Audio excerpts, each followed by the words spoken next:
teach a child to read, and he or her will be able to pass a literacy test. More and more of our imports come from overseas.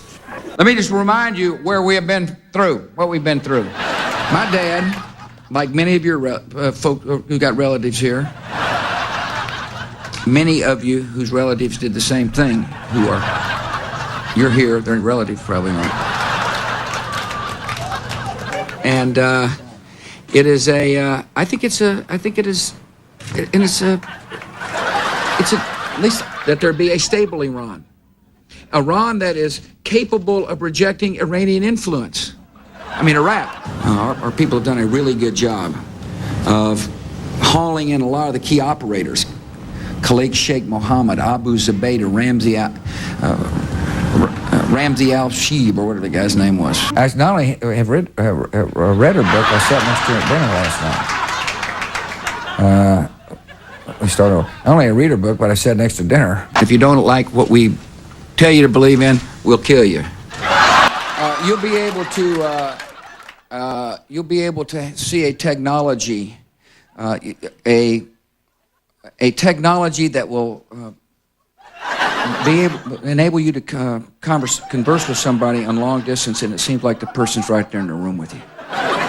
Yeah, I think tide turning. As I remember, I was raised in the desert, but tides kind of turn. It's easy to see a tide turn. Did I say those words? Let me. You'll be. The left hand now knows what the right hand is doing. They underestimated the compassion of our country. I hear there's rumors on the internets. You're working hard to put food on your family.